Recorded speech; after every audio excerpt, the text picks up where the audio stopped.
Ladies and gentlemen, good day and welcome to Shilpa Medicare Limited Q2 FY26 earnings conference call. As a reminder, all participant lines will be in the listen-only mode, and there will be an opportunity for you to ask questions after the presentation concludes.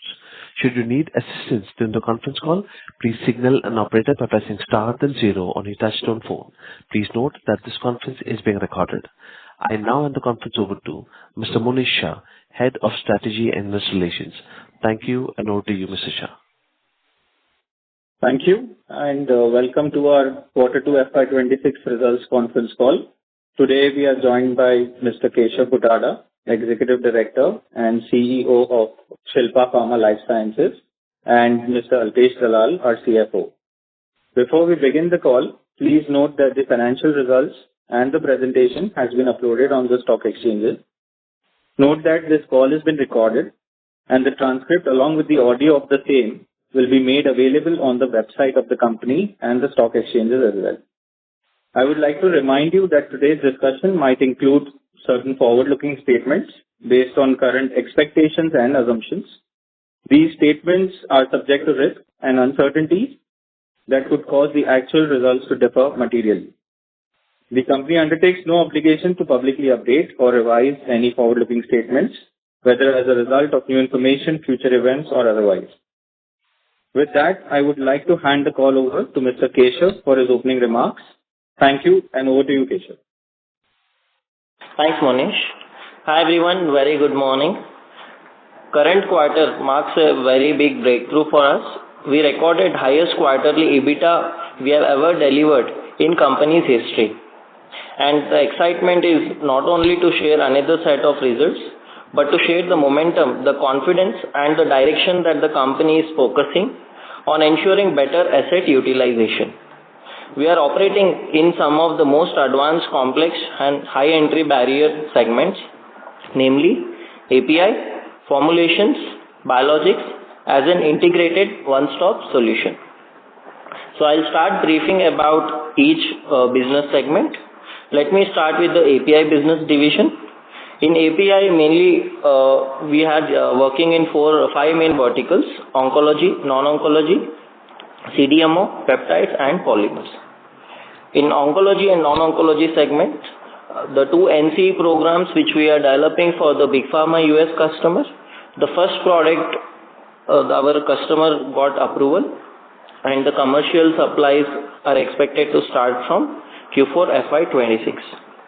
The second NCE program, where our partner is currently doing phase 3 clinical studies, and the clinical studies are ongoing and they are expected to file in next financial year. The third product, which is nilotinib, where we are supplying our differentiated API to a formulation, the quarterly volumes are increasing and we are gaining market share every quarter on quarter. In the current quarter, we have successfully completed 2 new products filing in US and Europe. And we could also complete 1 new product PVs in the current quarter. Coming to non-oncology, tranexamic acid, where the volume is growing every quarter on quarter, and we are expected to achieve our full capacity in the current year. And we are also planning to build additional 100 metric ton capacity, yearly capacity for this product, for which the capex investment has already started. And we are expected to commission this in next financial year. The second product, ursodeoxycholic acid, where in last year we got CEP approval, and after that we have started seeding the product across various global export customers, and we are expecting to start commercial supplies in the exports from Q3 FY26. The third product, which is nor-ursodeoxycholic acid, which is a first of its kind product, where our API commercial supplies will start from Q3 FY26 and expected to contribute meaningfully in next financial year. And there is one more new product which is completely import substitute, where the PV batches have started in current quarter.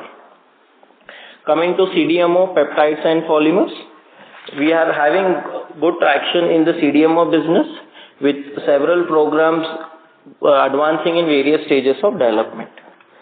The lanthanum deoxycarbonate, which is a product which we have developed for Unicycive Therapeutics, we are already building the dedicated facility, and we are planning to commission this block in Q3 FY26. And the commercial launch for this product is expected in next financial year.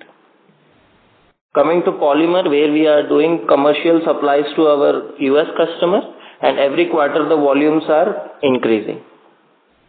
And mainly semaglutide, which is a very important peptide in which we have finished our all development activities, and our planned PV batches are initiated. And we are planning to complete our PV campaign in Q4 FY26. And company is also investing a large dedicated peptide facility with fully advanced automation systems, and we are planning to commission this facility in next financial year. Overall, API business is expected to continue growth in double digit year on year. Now coming to formulation business division. Today I am happy to inform everyone that we have successfully launched our first NCE program in India, norursodeoxycholic acid. Globally, to bring this product to market, Shilpa Medicare is the only company to launch this product in India. The other three NDA products which were already approved in the last financial year, and the launches in US has already begun. And we are seeing that among all the three products, Primetexid injection, the market share is increasing quarter on quarter, and the other two products, slowly we are seeing that there is a growing traction. And we are also planning to take norursodeoxycholic acid to the global market. Now coming to Europe market, where the nilotinib, which was launched in Europe in last financial year, every quarter the market share is continuing to grow, and even today we don't expect much generic competition for the current quarter. Coming to rotigotine transdermal patch, which is again a very complex transdermal patch, which in Europe we are expecting approval in Q4 FY26, and also company has successfully completed US clinical study, and we are planning submission in Q3 FY26. The two other transdermal patches which are already in the advanced stages of development, we are planning to file these products in next financial year. Coming to ondansetron long-acting injection, which is first of its kind, a long-acting injection for advanced patients with antiemetic diseases, where the product phase 3 clinical studies are already completed, and we are planning to file this product in India in Q4 FY26 and plan to launch in next financial year. And we are having 4 more differentiated 505(b)(2) programs in different stages of development. NCE program OLC of Unicycil Therapeutics is expected to have approval in FY26. Coming to Shilpa Biologics, we have 2 new NBE programs, one with MAPTRI Biologics and second program with Alveolus, and both the programs are expected to enter phase 1 human studies in FY27. Our first ADC biosimilar, which our development work in lab is in the advanced stages, and we are planning to again enter this product in human studies in FY27. And totally as a pipeline, now we have 8 biosimilar programs which are in various stages of development, in which aflibercept is the most advanced program, which already the phase 3 studies are ongoing, and we are expecting to launch this product in FY26 once the clinical studies are successful. The second program, which is nivolumab, again which is a blockbuster product globally, the phase 1/3 human clinical trial in India, we are planning to start in Q4 FY26. And in our biologics division, totally we have 6 active CDMO programs which are in various stages of development. Now coming to recombinant human albumin, where we already have permission to start India clinical studies, and we are also planning to submit our IMPD submission in Europe for starting European phase 3 clinical study. And we are planning to start European phase 3 clinical studies in Q4 FY26. And product scale-up and filing in Europe for IMPD submission is on track. Overall, company continues to position itself as one of the advanced integrated API, peptide, polymer, differentiated formulation and biologics and CDMO services company. And overall, our financial results reflects discipline, innovation, and resilience. And more importantly, it reflects the Shilpa of future. A stronger Shilpa, a more profitable Shilpa, and a globally competitive Shilpa, which is defined by innovation, scientific depth, and discipline to increase its asset utilization. With this, I hand over call to Monish Wake. Thank you. Thanks, Keshav. This is Alpesh Saral here. Good morning, everyone. Let me briefly take you through our financial performance for the second quarter and the first half of FY26. As Keshav was mentioning a while back, we reported our highest ever revenues during this quarter at 372 crores, recording a growth of 7% year-on-year, whereas the revenues for the half year were at 700 crores, reflecting a 8% growth. Our gross margin improved to 72% for the quarter and 74% for the first half. And this improvement in gross margin was seen despite lower contribution coming in from CDMO and licensing business as compared to previous year, and thus thereby reflecting a strong margin in our base business driven by scale up in our share of complex product portfolio. Now, for the quarter, again, as was highlighted by Keshav, we recorded the highest ever EBITDA, for the company at 110 crores. We have crossed 100 crore, landmark for the first time in our history. And that was as compared to 91% in Q2 of FY25, showcasing a 21% growth. And the EBITDA for the first half was 208 crore, growing at 20% year-on-year.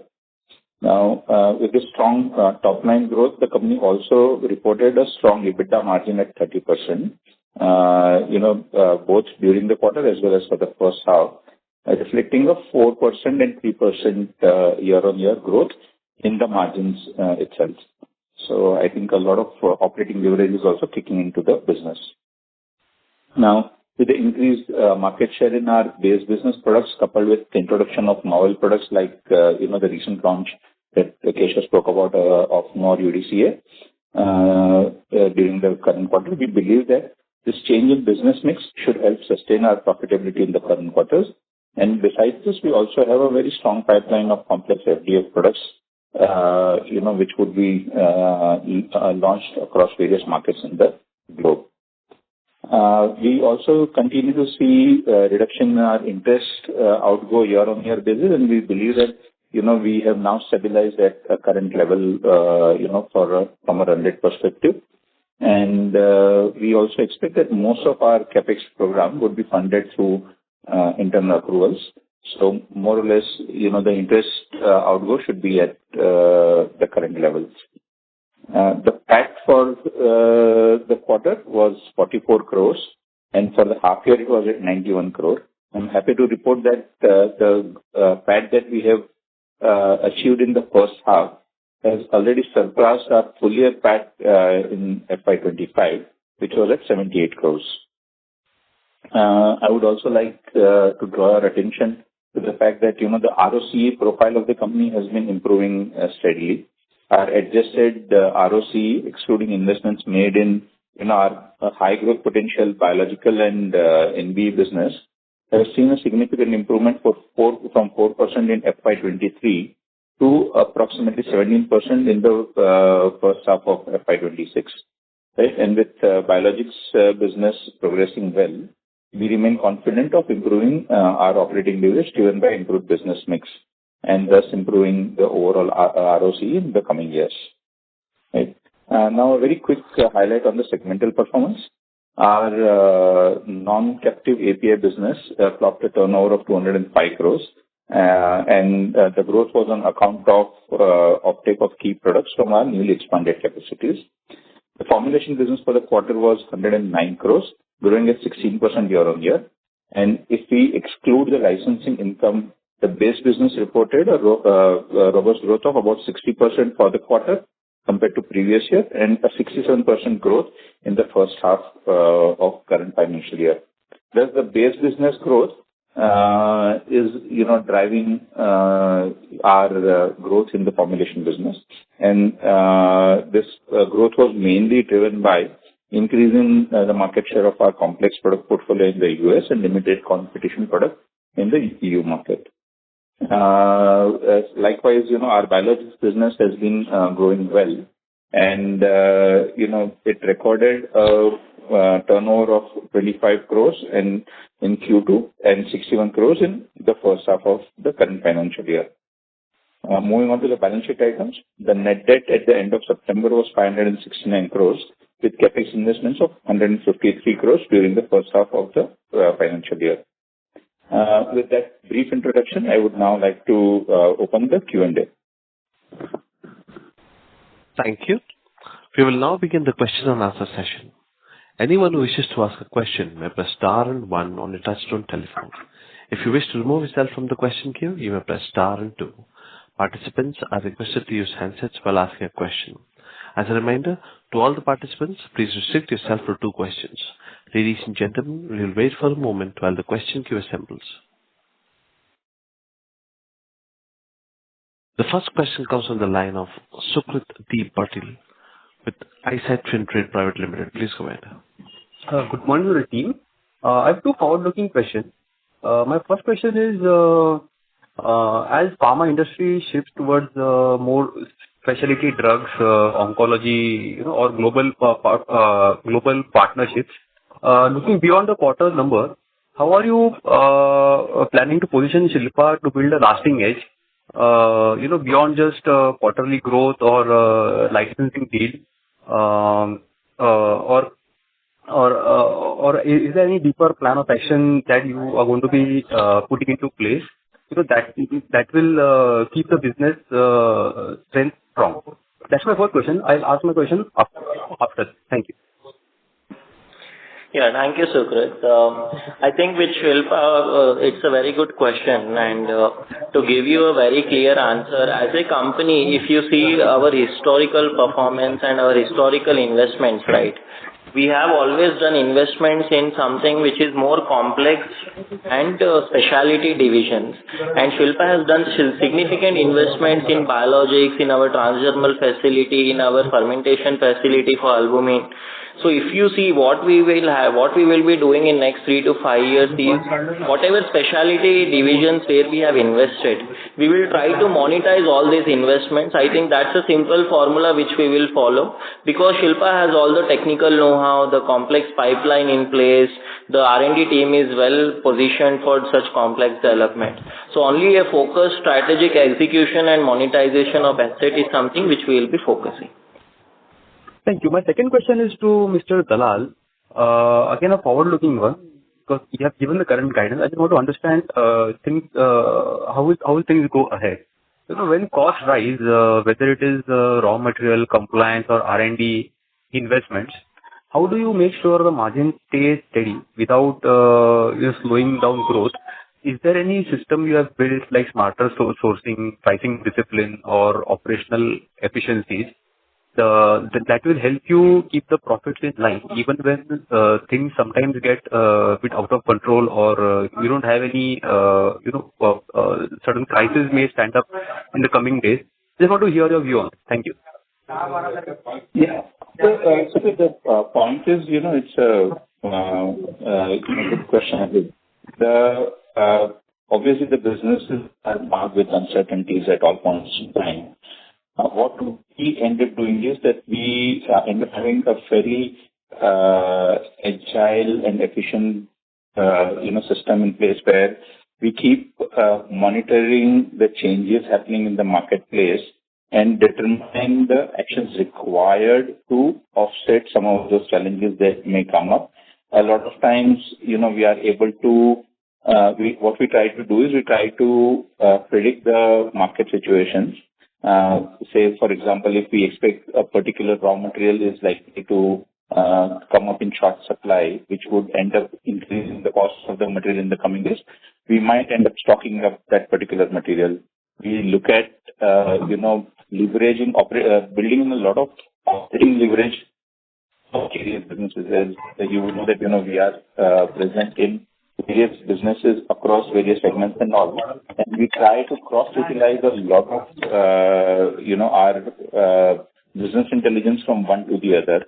And even on the operational side, what we do is some of our big cost items, we are constantly under our radar to ensure that, we are looking at alternates which will, allow us to reduce the cost, and also allow us to complete our ESG related obligations simultaneously. So, the case in, an example could green energy related solutions where we try to bring the cost down as well as building more, sustainability. And that's a constant exercise that we keep doing all the time. Thank you for the guidance, and I wish the entire team best of luck for Q3. Thank you, Sikri. Thank you. Next question comes from the line of Krisha Kansara with Molecule Ventures. Please go ahead. Hello, am I audible? Yes, we can hear you. Yeah. Sir, thank you for giving me this opportunity to ask questions. And first of all, many congratulations on a very good set of numbers. My first question is regarding NOR-UDCA. Now that we have launched this in Indian market, my question is with respect to the potential of this product. I'm aware that we have tied up with 3 marketing companies and we are also going to launch our own brand. But I have 3 sub-questions to this topic. One, can we assume that our own brand will take some time to scale up and for at least next 2-3 years, a substantial amount of top line will come from the profit sharing arrangements which we have with our marketing partners? That is the first question. Second, what is the kind of market potential that this drug has? What kind of an opportunity are we looking at in terms of, let's say, top line or profitability when it comes to our books in the next 1-2 years? And also, if you can highlight, if you can throw some light on the competitive landscape of this drug. I know Shilpa is the first company to, treat NAFLD with this drug. But in terms of the other existing treatments of this disease, where are we placed and what do we bring on the table to compete with the other players? And third part of the question is what kind of licensing income are we expecting from these 3 marketing arrangements that we have made? That is my question on NOR-UDCA. Thank you. Yeah, thanks, Krisha. I think, the first question, which I want to clarify is in NOR-UDCA, it is not about more a profit share arrangement. The arrangement is more with respect to supply price. Okay, so whatever we will see the revenues which will be coming in the upcoming quarters, it will be mainly with respect to supply price. And second part, yes, we have a licensing income which already some part of it we have received and some part of it we will be getting it in the upcoming quarters. Mainly we have some milestones which are year on year which our marketing partners has to achieve. Once it is achieved, then we will get those milestones. But the most important part here is we are not expecting a big licensing income here. It will be more a sales revenue which we will be getting in the upcoming quarters when it comes to NOR-UDCA. And if you see whatever we have already given the press release also, the NOR-UDCA as a product, right, it's a very differentiated opportunity because especially the NAFLD patients, the amount of patients which are available in India for this disease are significantly high. And with respect to clinical adoption dynamics, if we just calculate that, we expect realistically at least we will get 10 to 20% of the treated NAFLD populations. We will be able to convert to NOR-UDCA. This is what is our estimate over next 3 to 5 years.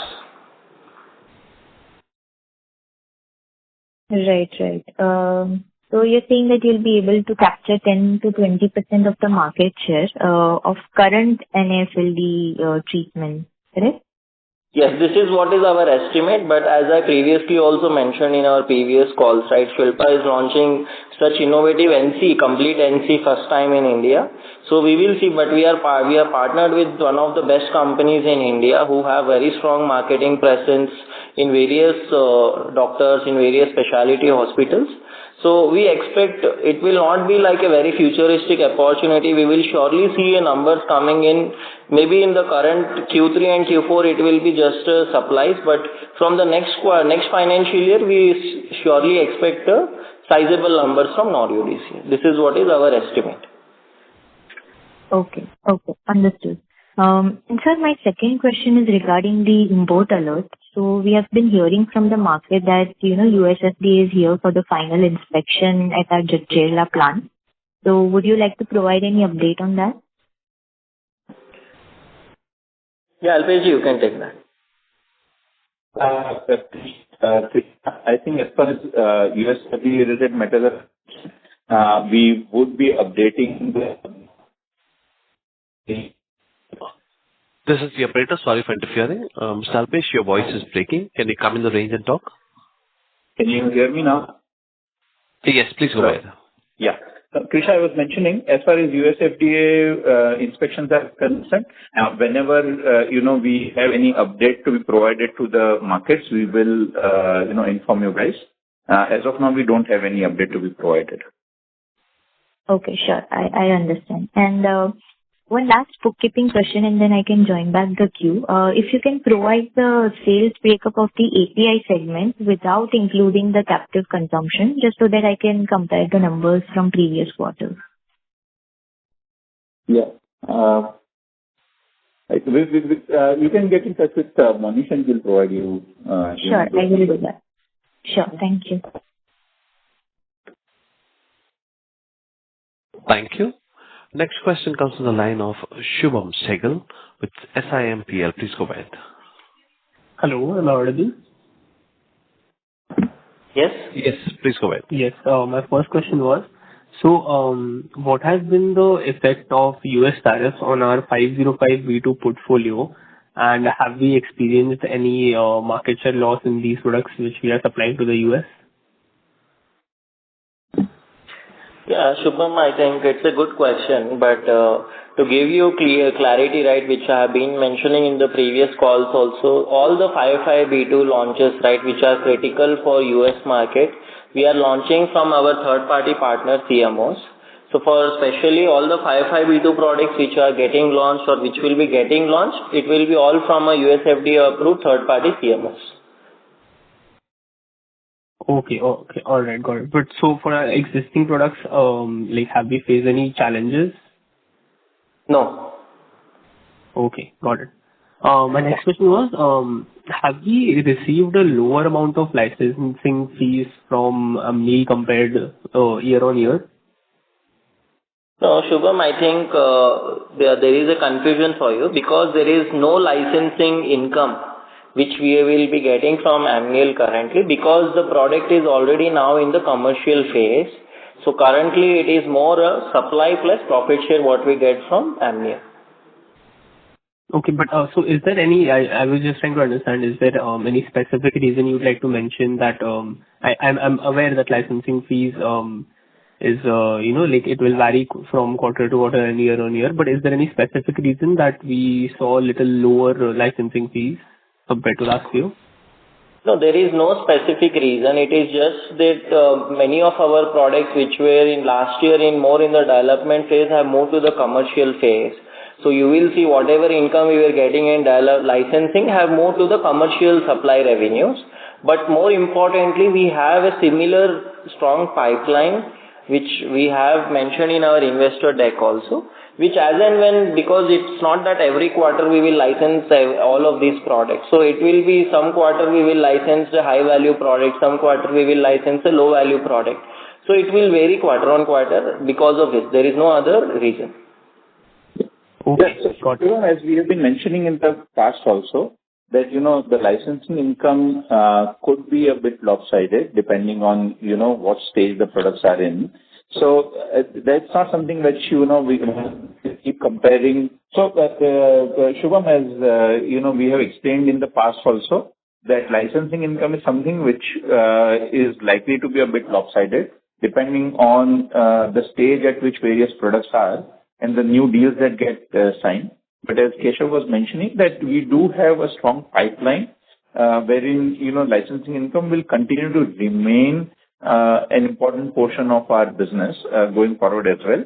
But what we are seeing right now is that some of those initial licensing fees that we had received has started getting converted into a regular supply plus profit share business now. Okay, understood. Got it. My next question was, so we had mentioned that we have partnered with around 3 companies for NOR-UDCA. Have we partnered with any more? Like, have we increased the number of partners there? No, Shubham, what we feel is currently for this product and the kind of market opportunity and the patients and the hospitals where we have to reach, I think we have limited because we don't want to have a lot of partners and then everyone is competing among ourselves. So it's more a strategic partnering what we have done for the product. And we feel with these number of partners, we will be able to get a decent market share. Okay, understood. Just one clarification. So, OLC, which we are supplying to Unicycle, are we expecting it to commercialize next financial year or by end of this financial year? So as we have already mentioned, it will be next financial year, but this is purely anticipation, right? No one can give you a firm clarity on that. But based on our experience and current expertise, we feel it will be next financial year. Okay, got it. Just last question, and then I'll get back in the queue. Could you throw some color on our new peptide project, which we are supplied initial quantities to an MNC?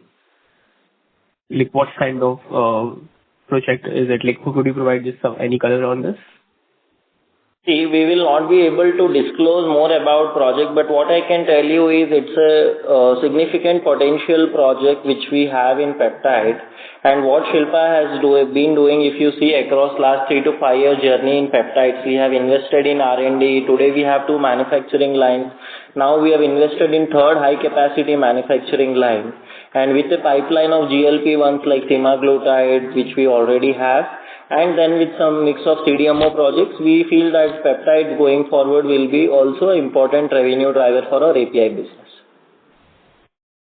Okay. But is this project, is this product apart from the other products that we are currently into and working towards?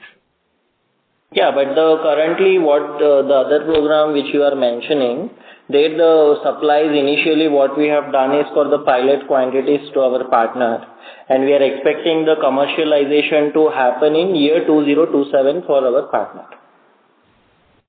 Okay, understood.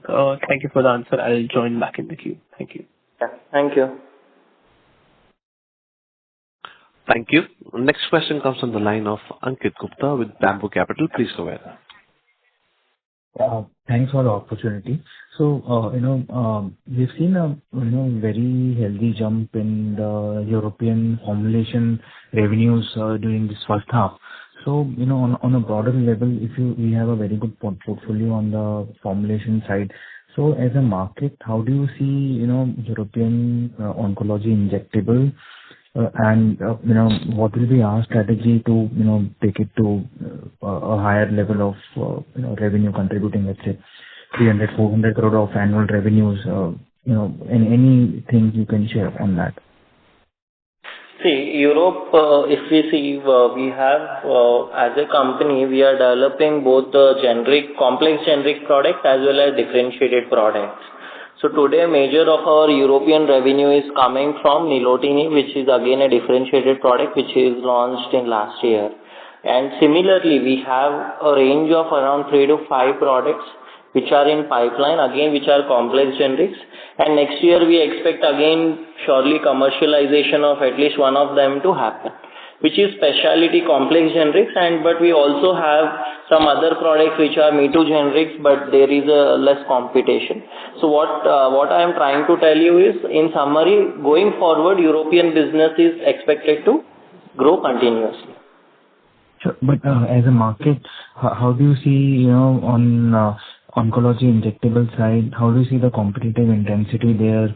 We also, hear about some shortages in the key markets of Europe happening for some of the products, like, in our portfolio also we have something like docetaxel, and also we keep hearing that. So, if you can give some your views on, the competitive intensity there, especially on the oncology injectable side.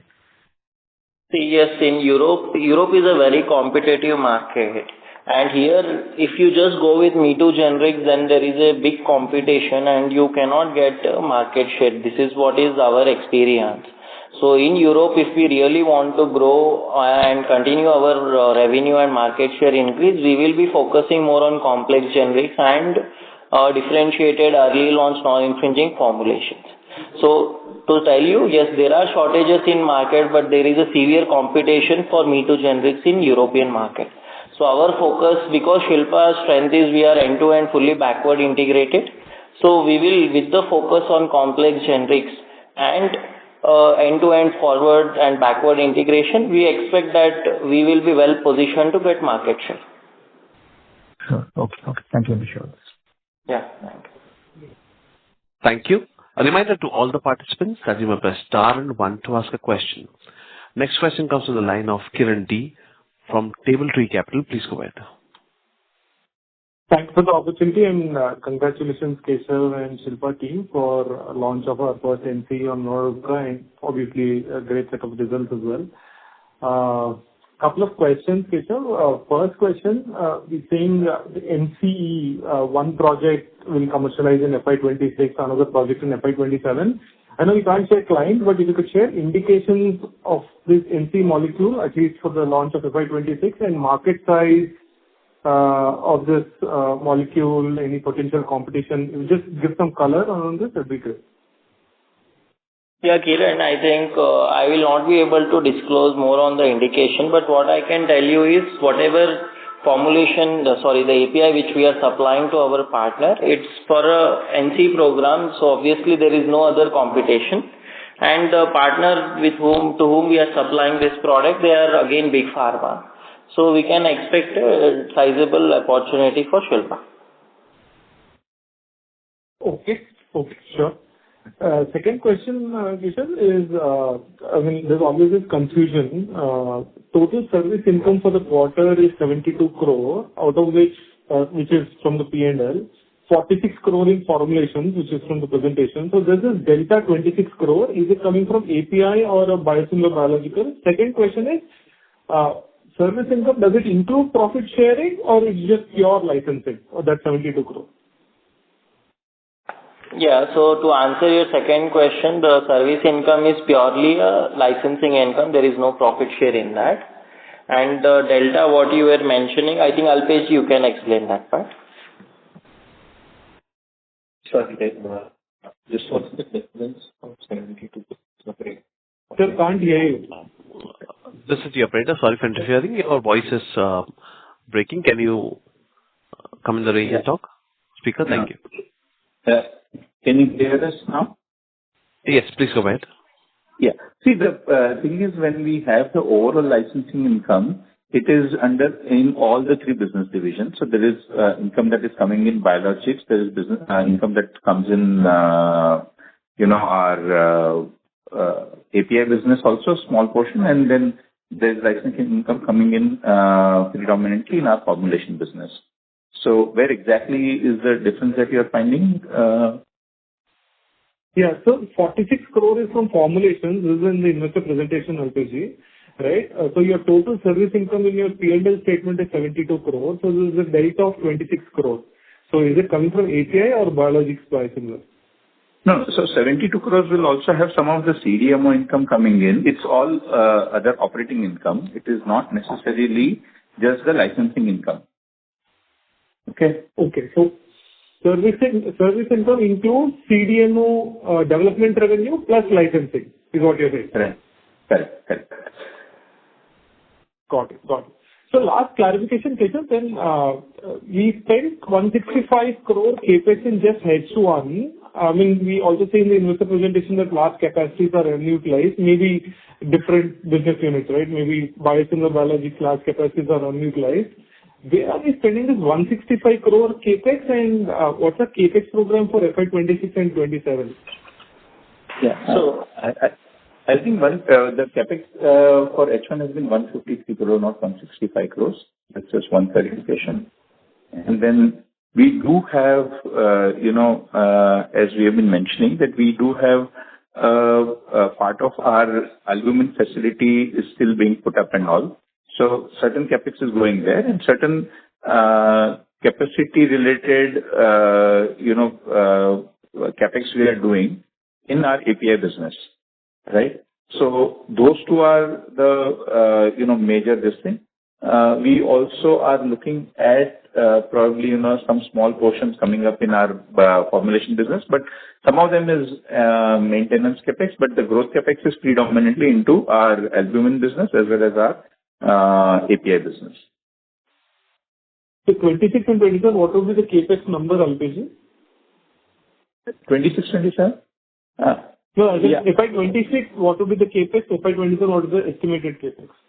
Yeah. So for FY 26, we should be doing another about 75 to 100 crores from here on, right?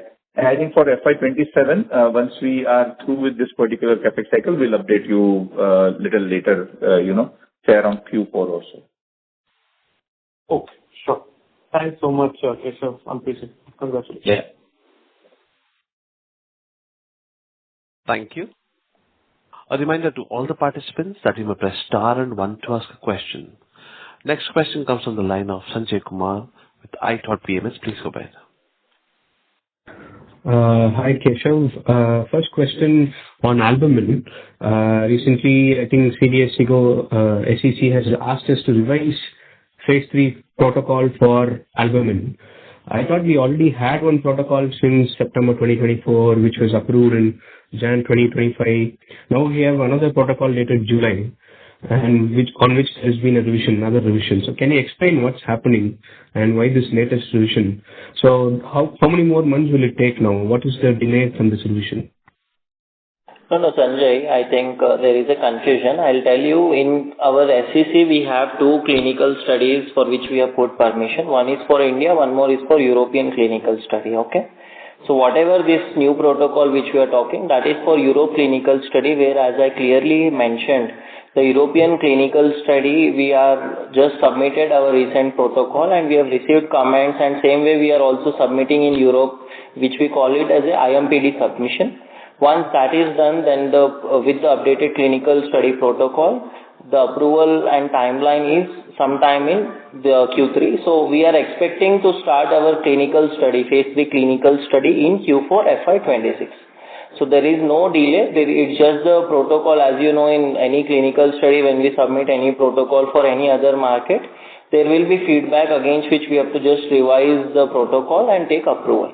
So this is as planned, and we are planning to start, if everything goes well, in Q4 FY26 clinical study. So in CTRI and IC, we will be registering 2 separate trials, is it? Yes. Okay. Got it. And second question on peptides. Semaglutide, you are saying you'll be ready by Q4. And then once we file it by H1 FY27, but by then everyone would have launched or filed, right? So who are we developing this for? Given the pricing drop, does it still make sense to do it? And technical question, what process do we use to make sema? Is it solid phase peptide synthesis, or do we use our recombinant method, or do we buy the P29 fragment like other companies and do the final 2 amino acid coupling?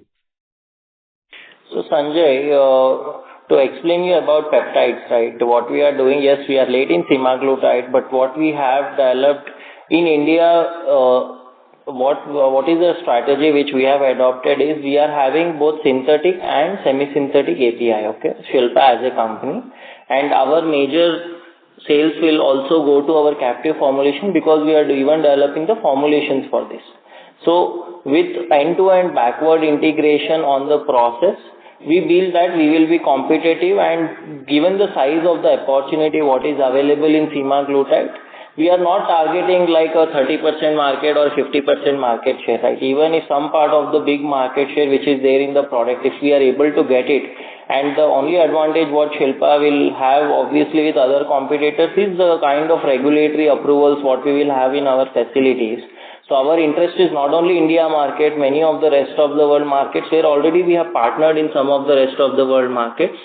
So overall for us, opportunity in semaglutide is with our own formulation, end-to-end backward integration with global regulatory accreditations.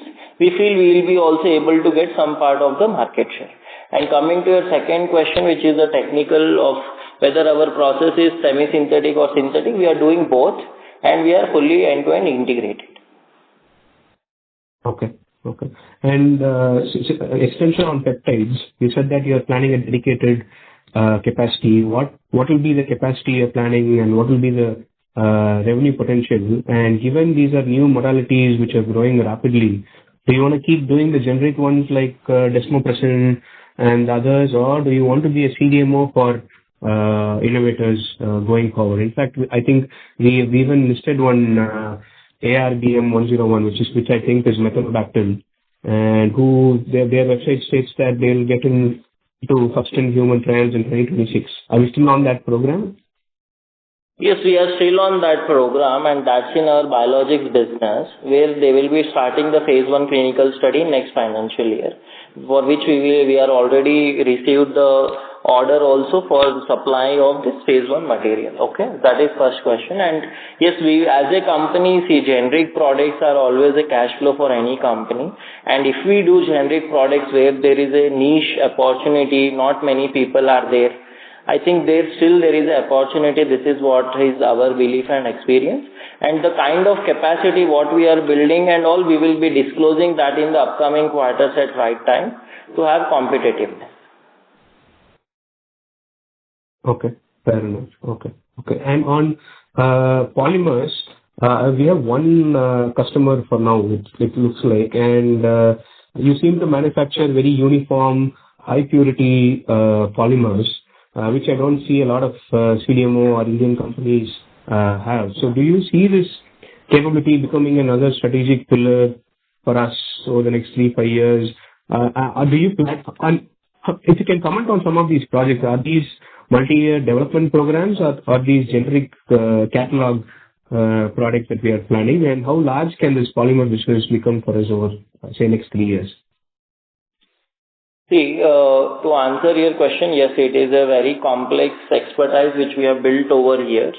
And yes, we have already not only single program, there are some other programs, but they are in early stages of development. And even we are supplying some polymer to even big pharma customers. Okay. So what is our plan in polymer in next 3 to 5 years is, yes, we expect this to also add a significant revenue in our overall API business.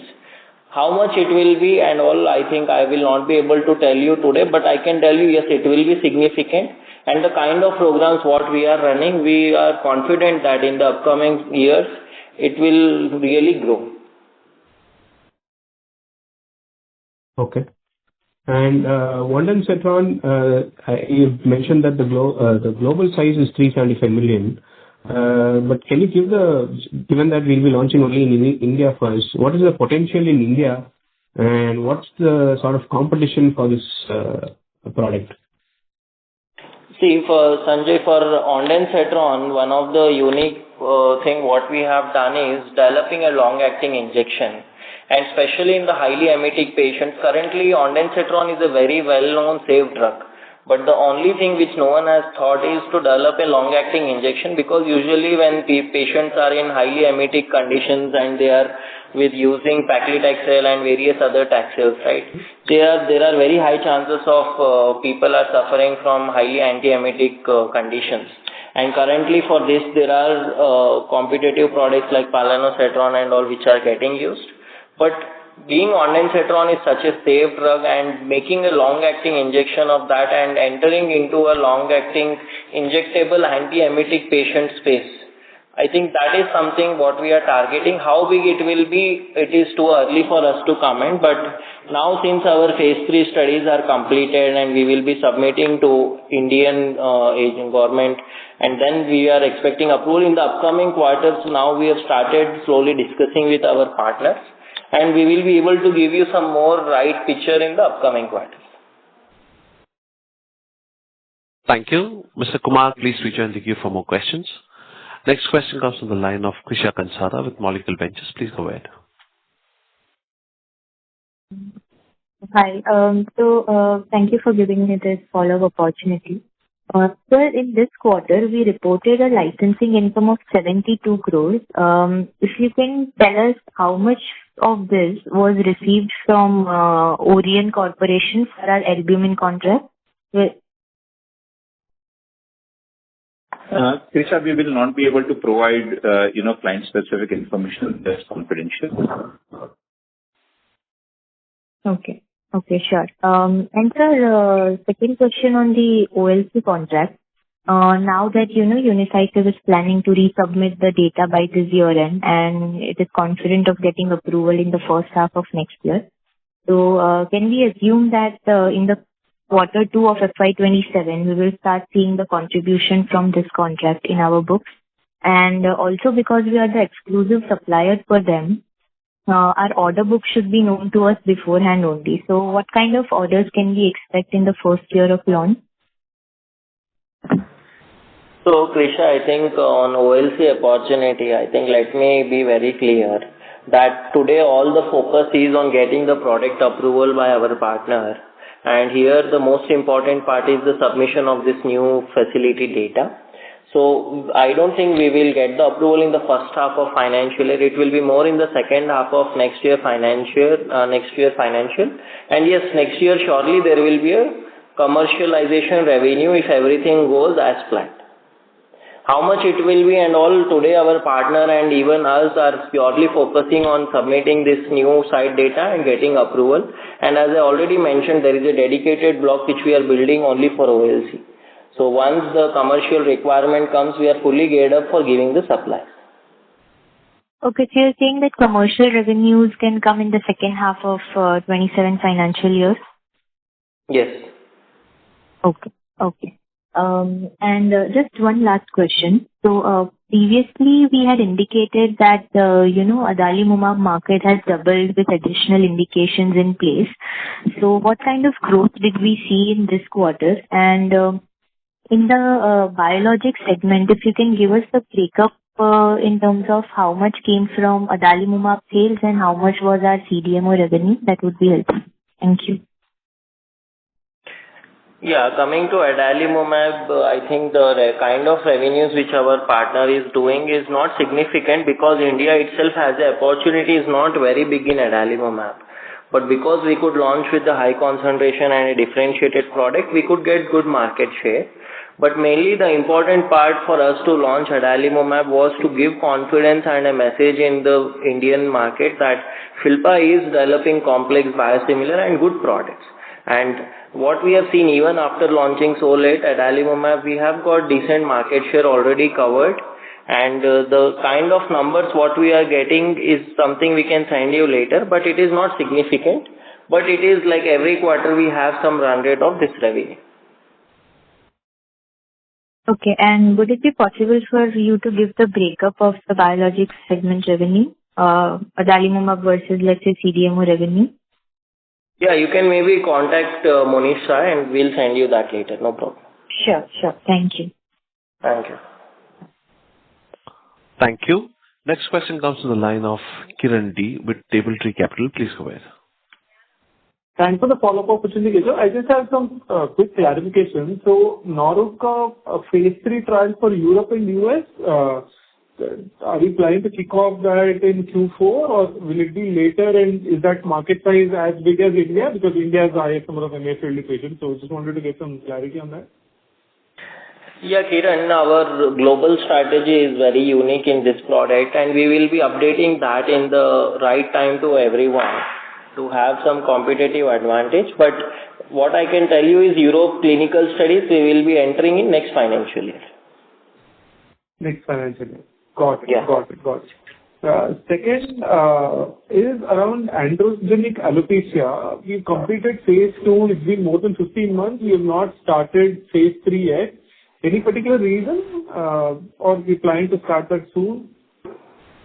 Yeah, the reason was there were some additional preclinical studies which were asked to be done, which we have recently completed. And now we have applied for phase 3 clinical studies. And we will be starting our phase 3 clinical studies for this product again in first half of next financial year. Got it. Last clarification, actually, we've done phase 3 only for India, right? The US and Europe phase 3 will be later in FY27, if at all. Yes. Okay. And Apli is a big molecule compared to Adali, Keshav, in India? Yes.